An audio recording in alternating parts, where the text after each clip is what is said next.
Hey, good morning to everybody. Daryl P, aka Artist in Recovery here. And as I walk my usual 3-mile walk here in the city, I see lots of homeless people, like I said yesterday. Today, I want to do two videos. A lot of times in news I see on the right, I see people like Donald Trump talking about if homeless people don't want help, picking them up against their will and putting them in tent cities or something like that, or even on Fox News. I think it was Brian Kilmeade that said, well, if they don't accept treatment, just kill them. He actually said that. Let me kind of fill you guys in. First part, I'm going to try to do this in two videos, 3-minute videos. First, I'm going to call priorities. The second one I'll call coping. Because I've been through this myself. I had one foot out in the street when I finally got into recovery, and I think I can understand this and explain it to you guys.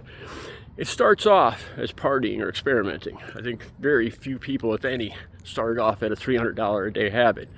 Something on the weekend. It's a luxury.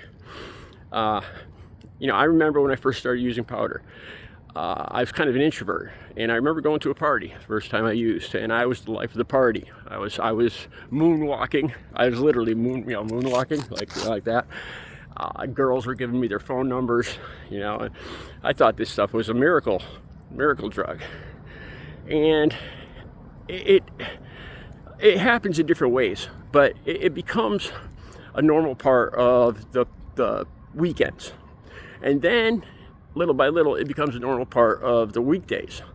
I actually remember going to a dealer, and this is when I was using heroin, and I was sitting on the couch, and I was waiting to be served by this skinny dealer, this woman, and I see the other people going through before me, and I told her when it came my turn, I said, I'm not like these other people. I only use this stuff on the weekends. I'm not like these people. I actually remember literally saying that. I look back at that and I'm like, oh my God, I was such an idiot. Okay, so priorities. Okay, when it's a lot of times it's like if somebody has a week or two off vacation, if somebody gets a little extra money, like a check or something, it becomes possible to use a little more than they usually would instead of just on the weekend. They'll use for a few days straight. They'll call it partying, but that's all it takes for a lot of these drugs to get a toehold in, to get their claws into you, is just using for 3 or 4 days in a row, and you actually develop a physical addiction.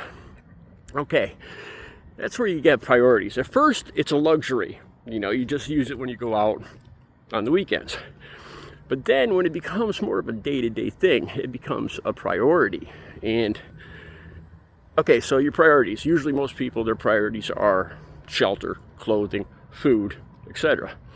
All right, so very quickly it gets to the point where this kind of logic sets in, where if I don't get this, if I don't get well, I'm going to be sick. What good's food if I can't eat, if I'm throwing up all over the place? What good is shelter if it becomes my torture chamber? That I'm laying in bed and I'm tossing and turning in withdrawals. So in your priorities, it quickly works its way up from being just a luxury to being a necessity. All right, next video I'm going to tell you about coping. Recovery is possible.